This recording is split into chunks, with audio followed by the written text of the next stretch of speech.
اللہ کے محبوب علیہ السلام نے جب فتح مکہ کیا، آپ جانتے ہیں کہ وہ منظر اسلام کا شاندار اور شوکت والا دن تھا، لیکن حضور علیہ السلام کی پیشانی یوں جھکی ہے کہ اونٹ کے کجاوے کے ساتھ حضور کی پیشانی لگی ہوئی۔ حضور نے سب کو معاف کر دیا، جب سب حاضر ہو کے کانپ رہے تھے، اجریاں پھینکنے والے، پتھر مارنے والے، گڑھے کھودنے والے، گلے میں کپڑا ڈالنے والے قطاروں میں تھے، سب کانپ رہے تھے، پتہ نہیں کیا سلوک ہوگا۔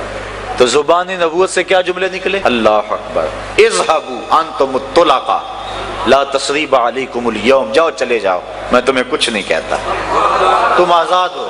آج میں وہی کہوں گا جو جناب یوسف نے اپنے بھائیوں سے کہا تھا۔ اللہ،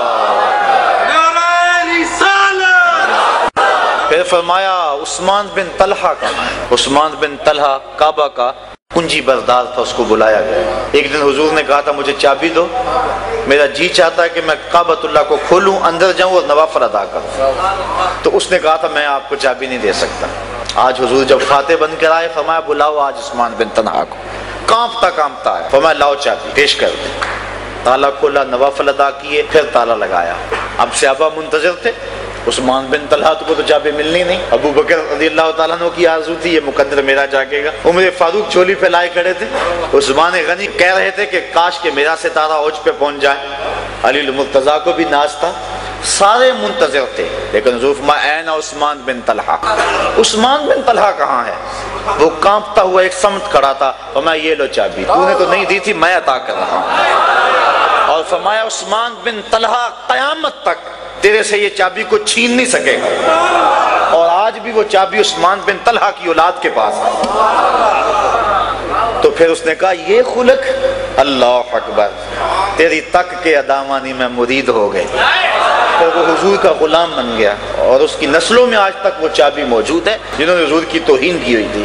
فرمایا نہیں، یہ جہاں بھی ملے انہیں قتل کر دینا، یہ حرم کعبہ میں ملے وہاں بھی قتل کر دینا، حجر اسود کے پاس ملے وہاں بھی قتل کر دینا، کعبے کے پردوں میں لپٹ جائیں ان کو وہاں بھی قتل کر دینا۔ اور ابن قتل کے ساتھ ایسے ہی کیا گیا، جب حضور طواف کر رہے تھے وہ کعبۃ اللہ کے پردے کے اندر چھپ گیا، صحابہ نے بتایا حضور ابن قتل چھپا ہوا ہے، تو میں نکالو اس کو اور یہی قتل کرو۔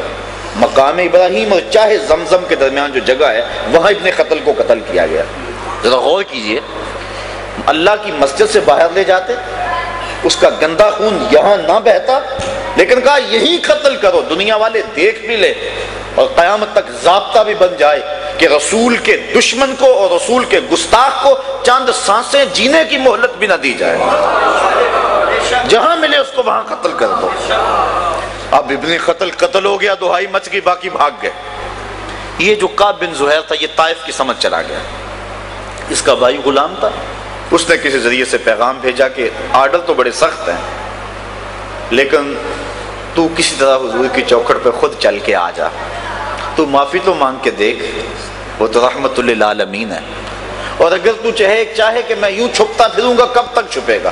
گلی گلی تو حضور کے غلام ہیں، گلی گلی میری یاد بچھی ہے، پیارے رستہ دیکھ کے چل، گلی گلی میری یاد بچھی ہے، پیارے رستہ دیکھ کے چل، مجھ سے اتنی وحشت ہے تو میری حدوں سے دور نکل۔ کدھر جائے گا؟ وہ تو حد ہی کراں تا بکراں ہے، کہاں پہنچے گا؟